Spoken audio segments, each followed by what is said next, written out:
এই ঝিকর গাছা তোর সেই ঝিকর গাছা, যেই ঝিকর গাছাই আমাকে ইসলামী ব্যাংকের সামনে থেকে কলার ধরে টানতে টানতে নিয়ে গেল মাত্র 3 বছর আগে। বলতেছে আল্লামা সাঈদী মুক্তির গান গেয়ে বেড়ান, কোন উদ্দেশ্য নিয়ে বলেন? আল্লামা সাঈদীর গান গান রাষ্ট্র যারে রায় দিয়েছে তার পক্ষে কেন গান বলেন?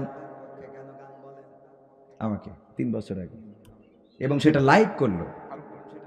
লাইভ করে কেউ কয় কোনো সাউন্ড হবে না, খালি মায়ের হবে। কি হবে? মায়ের হবে। আমরা কিছুই বলি নাই, এখনো বলছি না, বলবো না, কারণ বিচারের মালিক কে? যদি কেউ নীরব থাকে বুঝে নেবেন এই বিচারটা আল্লাহর দরবারে দিয়ে দেয়। এই বিচার করার জন্য আল্লাহই যথেষ্ট, বলেন ঠিক কিনা? যারা ওই দিন উপহাস করেছিল, কবির বিন সামাদ এই ব্যানারে এই নামটা লেখাই নিষিদ্ধ ছিল। একটা টিউবওয়েলের জন্য উপজেলা চেয়ারম্যান, ইউনিয়ন পরিষদের চেয়ারম্যান, কত জায়গায় ঘুরলাম, একটা টিউবওয়েল দিল না। কি অপরাধ আমার এই দেশের জনগণ না? আমার আব্বা আওয়ামী লীগ ছিল, পরে নাই জামাত ইসলাম। আমার আব্বা তো আপনারা চেনেন, পদ্মপুকুর আমার দাদার বাড়ি। টেকনাফ থেকে তেতুলিয়া, রূপসা থেকে পাথুরিয়া, একটি নামে সবাই যাকে চেনে। 1-2 নয়, 1.5 শতাধিক মানুষ জীবন দিল শুধু জারি প্রেমে। সেই মানুষের মুক্তি চেয়ে যেতাম আমি গান গেয়ে, সেই মানুষের মুক্তি চেয়ে যেতাম আমি গান গেয়ে। সেই মানুষটি নাই দুনিয়ায় নাই, আজ আর মুক্তি চাওয়ার নাই প্রয়োজন নাই রে। আজ আর আমার গানের নাই প্রয়োজন নাই, আজ আর মুক্তি চাওয়ার নাই প্রয়োজন নাই গো। আজ আর আমার গানের নাই প্রয়োজন নাই। আল কোরআনের মধুর বাণী বলতো সুরে সুরে, নবীর বাণী পৌঁছে দিত বিশ্বটাতে ঘুরে। আল কোরআনের মধুর বাণী বলতো সুরে সুরে, নবীর বাণী পৌঁছে দিত বিশ্বটাতে ঘুরে।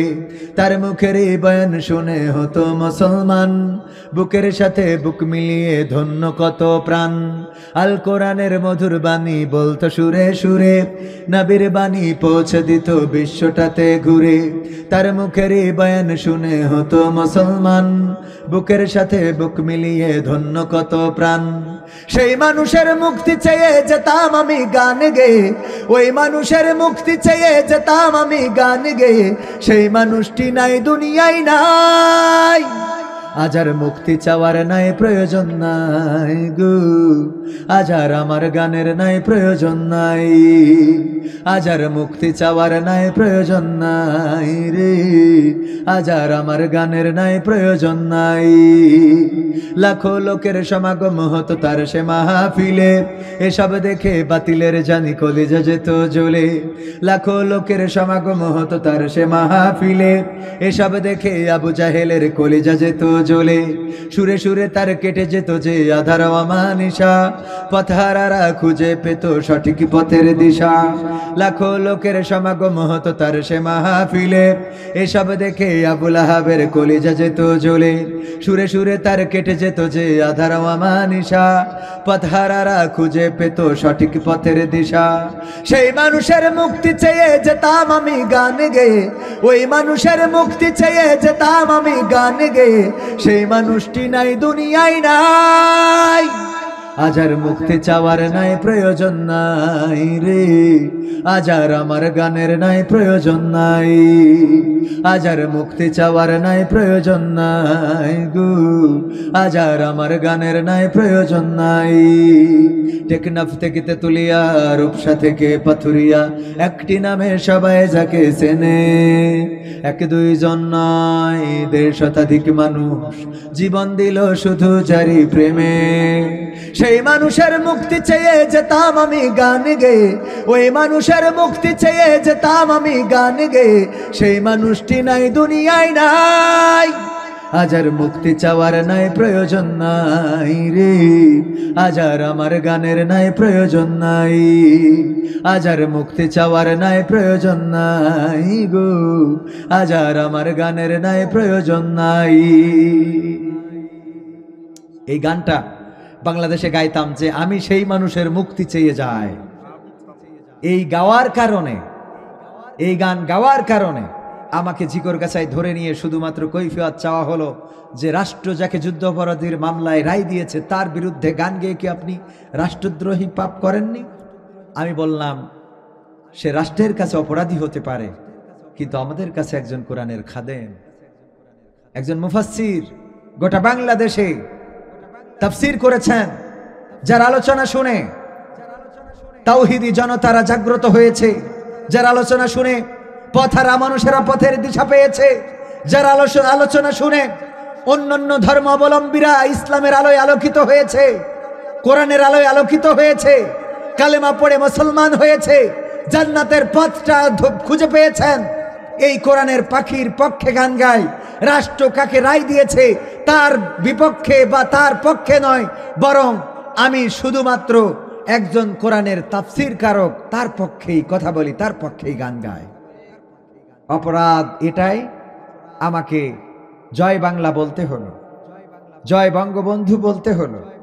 এরপরে বলা হলো যে ভবিষ্যতে সাবধান, বাজারগুলোতে উঠতে দেওয়া হতো না, ঘোষণা দেওয়া হয়েছিল। এমনকি নাম বলবো না, এই অঞ্চলের একজন কুলাঙ্গার নেতা ছিলেন, আমার ব্যাপারে ফেসবুকে স্ট্যাটাস যে একটা গুপ্ত ভাইরাস জিকরগাছায় আছে, যে জামাতের এজেন্ডা নিয়ে কাজ করে বেড়াচ্ছে, তাকে যদি এই মুহূর্তে দমন করা না যায় তাহলে জিকরগাছাকে নিরাপদ করা যাবে না। আমাদের দমন করে তোমরা নিরাপদ হতে পারবে না, বরং আমাদের রক্ষা করলেই তোমাদের নিরাপত্তা আসবে। আমার দাদার বাড়ি কিন্তু এখানে, অরিজিনালি বলতে হবে। আমার আব্বাকে মানুষ করেছে এই দাদা। আমার দাদা 6 বছর, আমার আব্বা যখন 6 মাস বয়স তখন আমার দাদা মারা গেছে। তো গেলে আমার দাদি, মানে প্রথম সন্তান 6 মাস বয়স, তার মানে আমার দাদির অবস্থা কি? সেই সময় যে দায়িত্বটা নিয়েছিলেন এই পদ্মপুকুরের সন্তান, ইজ্জত ধনী। পরবর্তীতে আমার এই দাদাকেই দাদা হিসাবে চিনছি, আব্বা এই দাদাকেই আব্বাই জানতো এবং সেইভাবে মানুষ করেছেন। এখানে কয়েকবার আমরা ছোটবেলায় আব্বা আসলে এদিকে নিয়ে আসতো বাইসাইকেলে করে, আলহামদুলিল্লাহ। যাই হোক, তো সব মিলাই এই জিকরগাছার সন্তান আমি। আমার নামটা ব্যানারে থাকলে সেই ব্যানারটা চেঞ্জ করা লাগতো, স্টেজে ওঠা তো দূরের কথা। যারা এগুলো করেছেন তারা আজকে নিজেরাই তো জায়গা ছেড়ে দিয়েছে। আমরা তো কাউকে কিছু বলি নাই, বলেছি? বলার প্রয়োজনও নাই। জায়গা ছেড়েছেন, কেন ছেড়েছেন, কিসের জন্য ছেড়েছেন? এটার এই বিচারের মালিক কে? এই বিচারের মালিক আল্লাহ। এজন্য ক্ষমতা দেখানো যাবে না, অধ্যত্ব দেখানো যাবে না, পাওয়ার দেখানো যাবে না। এই পাওয়ার চিরদিন থাকে না। পাওয়ার দেখাতে পারবে তারা যারা আল্লাহর কাছে নিবেদিত। আমি পবিত্র কোরআনের যে আয়াতে কারিমা তেলাওয়াত করেছি, আল্লাহর নবীকে দিয়ে আল্লাহ বলছেন, কুল ইন্না সলাতি ওয়া নুসুকি ওয়া মাহইয়ায়া ওয়া মামাতি লিল্লাহি রাব্বিল আলামিন। ওগো নবী, বলো, তোমার উম্মতদেরকেও বলতে বলো, আমাদের সবার জন্য এটা প্রযোজ্য। বলো, নিশ্চয় আমার সালাত, আমার কুরবানি, আমার জীবন, আমার মরণ কার জন্য? তো আল্লাহর জন্য যদি নিবেদিত হয়ে যায়, এর মাইললেও অসুবিধা নেই, না মাইললেও অসুবিধা নেই, ঠিক কিনা? কিন্তু কেউ যদি দাদার জন্য নিবেদিত প্রাণ করে ফেলে, তাইলে তার আর দেশে থাকা সম্ভব হয় না, তার কাটার বর্ডার ক্রস করে ওপারে যাওয়া লাগে। কারণ জীবনটা আল্লাহর জন্য রাখে নাই। আমি মাঝে মাঝে বলি, এরা নাকি আবার পরহেজগার ছিল। ওই একবার আল্লাহর বান্দার মতো এক মুসলমান আর এক হিন্দু তর্ক বাঁধাইছে। মুসলমান বলতেছে আল্লাহ বড়, হিন্দু কয় ভগবান বড়। কয় আরে না, আল্লাহ বড়, কয় ভগবান বড়। দুইজনে তর্ক, আল্লাহ বড় না ভগবান বড়। কি করা যায়? এখন মুসলমান দেখছে তো থামতেছে না, একটা বুদ্ধি করলো যে এর একটু মেরে ফেলার ব্যবস্থা করি। কি করা যায়? বললো, ওই যে পাহাড় দেখা যায়, ওই পাহাড়ের পরে উঠে তোর ভগবান যদি বড় হয় কিন্তু লাভ দিবি, যদি বেঁচে থাকিস তাহলে তোর ভগবান বড়। বললো ঠিক আছে চলো। এবার স্টেজের পরে উঠে বলছে নাও লাভ দাও। হিন্দু বলছে তুমি আগে দাও, তুমি তো নিয়ে আসলে। কয় তুই তো রাজি হইতে আইছিস। বলছে যে তুমি আগে দাও। দুইজনে তর্ক করতে করতে এক ফাঁকে মুসলমান বললো, তোর ইমানে যদি এত জোর থাকে, তোর ভগবান যদি এত বড় হয়, তাহলে লাভ দিতে অসুবিধে কই? তো হিন্দু বলতেছ ঠিক আছে, আমি লাভ দিচ্ছি আগে। হে ভগবান তুমি রক্ষা করো বলে লাভ দিয়েছে, একেবারে অক্ষত, কোনো ঝামেলা নেই। এখন উপরে যে ও মালটা তো চিন্তায় পড়ে গেছে, তো আসলে কি তাহলে ভগবান বড় নাকি আল্লাহ বড়? দুই নৌকায় পা যাদের, এদের কি কোনো কুল রক্ষা হয়? চিন্তা করতেছে, ও তো বেঁচে গেল ভগবানের ডেকে, তাহলে কি এখন ভগবানকেই ডাকতে হবে? জোরে বললো আল্লাহ তুমি রক্ষা করো, আর আসতে বললো যদি না পারো তাহলে ভগবান দেখে রেখো, বলে দিয়েছে লাভ। তো আমাদের পরহেজগার হযরতের ওলিয়া আউলিয়ার পর্যায়ে পৌঁছে গেল। সে বলেছিল আল্লাহ তুমি রক্ষা করো, যদি না পারো তাহলে দাদা হেলিকপ্টার পাঠাও। ঠিক না বে ঠিক? আল্লাহ যদি না পারে তাহলে দাদা আছে। যাই হোক, যে কথায় ছিলাম যে স্বার্থ ছাড়া পৃথিবীর কেউ আপন হয় না। আজকে ডক্টর ইউনূস প্রমাণ করে দিয়েছে যে এই বাংলাদেশ বিশ্বের দরবারে মাথা উঁচু করে দাঁড়াবে। বিসমটেকের চেয়ারম্যান উনি প্রধান হয়েছেন, ঠিক কিনা? আন্তর্জাতিক যে সংগঠন বা সংস্থা বা যাই হোক না কেন, এত ভালো গবেষণা এখনো করার সুযোগ হয় নাই। তো এখানকার দায়িত্ব দিয়ে দিয়েছেন, বুঝে দিয়েছেন ডক্টর ইউনূসের কাছে। এটা প্রমাণ করে যে বাংলাদেশ এখন বিশ্বের বুকে মাথা উঁচু করে দাঁড়াবে। এই দেশ নিয়ে আর ষড়যন্ত্র করে পার পাওয়া যাবে না। আজকে মোদির সাথে বৈঠকে তিস্তার পানি চুক্তি নিয়ে কথা হয়েছে, বর্ডারে মানুষ হত্যা নিয়ে কথা হয়েছে, অপপ্রচার নিয়ে কথা হয়েছে। দাঁত ভাঙা জবাব দিয়েছেন ডক্টর ইউনূস, দেখিয়ে দিয়েছেন তিনি বাপের বেটা। যখন এসেছেন নরেন্দ্র মোদী সহ কূটনীতিক যারা ছিল সব দাঁড়ায় সম্মান করেছে, বলেন ঠিক কিনা? শুধু সম্মান করিনি, আসলি খাই ওম শান্তি নমো নমো নমস্কার বলিয়েছ না, বলে নাই? যখন ঢুকছে মাথায় রাখবেন, যারা অপেক্ষায় থাকে উনারা বড় নন, বড় তিনি যিনি আসেন। কথা কয় না, আমার কথা মনে হয় বোঝেননি। এই যে মাহফিলে আপনারা যারা বসে আছেন, আপনারা তো বসে আছেন, এখানে অতিথি যারা, মেহমান যারা, তারা একের পর এক আসছে, ঠিক কিনা? তাহলে আপনারা অপেক্ষায় আছেন, বড় কারা? যারা অতিথি মানে আসবে, আমি না, উনার মতো। তো এই যে উনারা কি আপনাদের থেকে বড়, তো বসে আছে, দেখেছেন কিনা আপনারা? ভিডিওটা চোখে পড়েছে? বসে আছেন নরেন্দ্র মোদী সহ অন্যান্য কূটনীতিক ভারতের, আর ডক্টর ইউনূস ঢুকলো, সবাই দাঁড়িয়ে গেল, আর মোদী বলতেছে ওম শান্তি নমো নমো। ঠিক না বে ঠিক? এটা প্রমাণ করে দেয় যে ডক্টর ইউনূস ওদের থেকেও বড়। আর ছবি একটা দিয়ে দিয়েছে যে আমি তো সেই মাল, 10 বছর আগে তুই আমার গলায় মালা পরাইলি কি?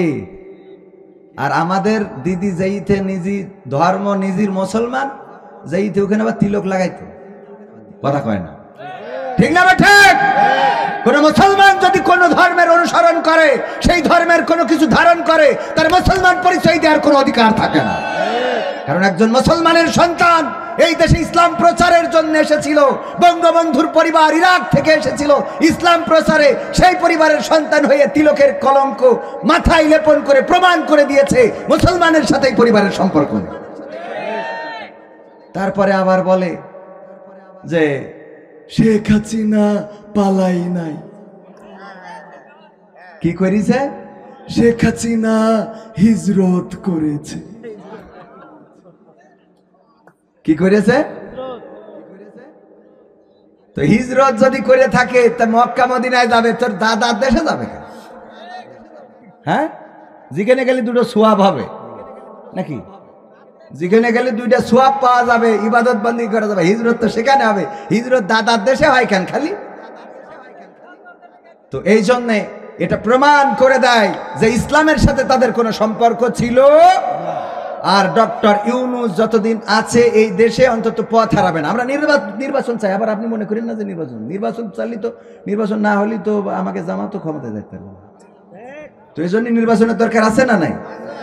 প্রয়োজনীয় সংস্কার করেই তারপরে নির্বাচনে যেতে হবে। এরকম করলে হবে না, দে দে নির্বাচন করে দে ইলেকশন, একটু চেটে পুটে খায়। দেশটা মোদের নামে দলিল করতে চাই আমরা, দেশটা মোদের নামে দলিল করতে চাই। এই চাইলে কি হবে? চেটে পুটে খাওয়ার জন্য নির্বাচন হবে না। এবার নির্বাচন জনগণ রায় দেবে। এই দেশের জন্য যারা জীবন বাজি রাখতে পারে, এই দেশের জন্য যারা রাজপথে দাঁড়াতে পারে, এই দেশের জন্য যারা ফাঁসির কাস্টে ঝুলতে পারে, এই দেশের জন্য যারা রক্ত ঝরাতে পারে, তাদেরকে রাষ্ট্রের ক্ষমতায় আনা হবে। বলেন ঠিক না? এরপরও আরেকটা স্লোগান উঠেছে, বলবো বলে নিয়ে আলোচনা যায়। সেটা হলো এখন বলতে চাচ্ছে সব দল দেখা শেষ, দাড়ি টুপির বাংলাদেশ। এই জন্য ভাই জানো দাঁড়িয়ে রেখেছে, আলহামদুলিল্লাহ। রাখেন, রাখলে কাজে লাগবে। টুপিও আছে ভাই। এখন ইসলামের কথা যেভাবে বলে, আমার তো মনে আছে জিগর গাছে আমাদের আর দাওয়াত হবে না। কারণ ভাই বুঝতে পেরেছে যে সব দল দেখা শেষ। কথা কয় না, দাড়ি টুপির বাংলাদেশ। একটু দাড়ি টুপির হাতে দিয়ে দেখতে চাই যে কি স্বাদ। আমরা ইংরেজদের শাসন দেখেছি, প্রায় 200 বছর তারা শাসন করেছে, আমাদের উপরে জুলুম করেছে, নির্যাতন করেছে, নিষ্পেষণ করেছে।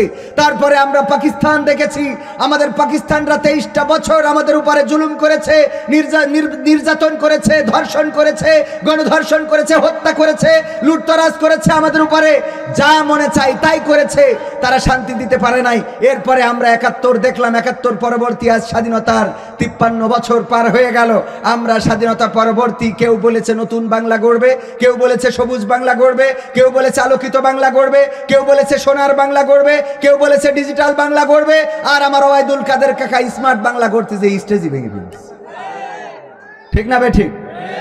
এত কিছু গড়তে চেয়ে যেহেতু পারে নাই, সুতরাং আমাদের বক্তব্য হলো আর সোনার বাংলা, নতুন বাংলা, সবুজ বাংলা, সোনালী বাংলা, রূপালী বাংলা, দীপালি বাংলা, পূবালী বাংলা, ডিজিটাল বাংলা, স্মার্ট বাংলা এইগুলো দেখার ইচ্ছা নাই। আমরা আগামীতে দেখতে চাই আল কোরআনের বাংলা দেখতে চাই। বলেন ঠিক কিনা? আল কোরআনের বাংলা দিয়ে দেখতে চাই যে আসলে কি হতে পারে। এইবার একটা প্রমাণ যদি আপনাদের দিই, ধর্ষণ বেড়ে গিয়েছিল মাঝখানে, এত ধর্ষণ, ঘরে ধর্ষণ, মানে এ যেন ওই যে ফেরাউনের সময় একবার ব্যাঙের গজব আসতো, একবার পানির গজব আসতো, একবার শুকনো খরা, এক এক রকম গজব আসতো না। ডক্টর ইউনুস ক্ষমতা নেওয়ার পরে যেন ওরকম শুরু হলো, একবার ভ্যানওয়ালা, রিক্সাওয়ালা, একবার আনসারওয়ালা, একবার পুলিশওয়ালা, সব রাজপথে শাহবাগে যার দরকার, ফকিররাও যে না জানি কবে দাঁড়ায় পড়ে যে আমাদের ভিক্ষে 2 টাকার নোট চলবে না। তো এখন এইভাবে এক একজন এক এক আন্দোলন করতে করতে করতে করতে চিন্তায় বেড়ে গেল, চুরি বেড়ে গেল। ঠিক কিনা? চুরি চিন্তায় বেড়েছে না? এরপরে ধর্ষণ, যেখানে সেখানে বাচ্চা শিশু ধর্ষণ, গণধর্ষণ, এমনকি তাকে হত্যা। আর্মির সম্মিলিত সামরিক হাসপাতালে নিয়ে যেয়ে পর্যন্ত এ বাচ্চাটা মেরে ফেলা হলো, মরে গেল।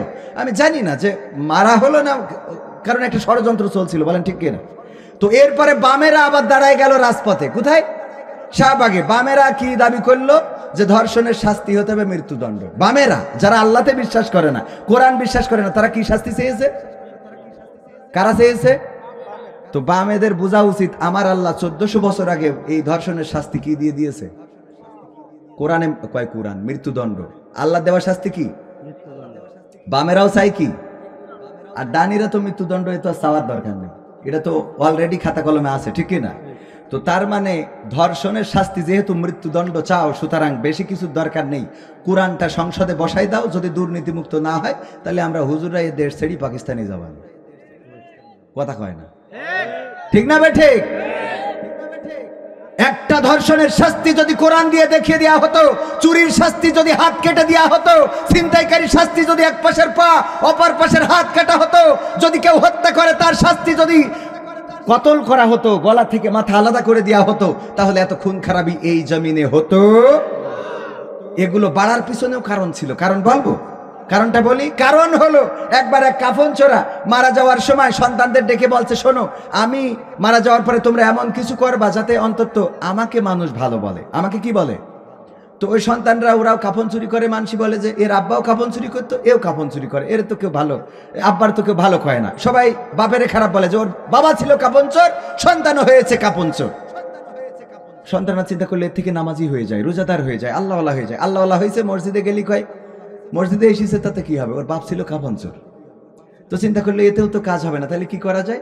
আমরা মসজিদে সবার খাবার দেব, যারা নামাজ পড়বে তাদের খাবার দেব। খাবার দেয়, ছোট ছোট যারা আছে ওদের বাইসাইকেল কিনে দেয়।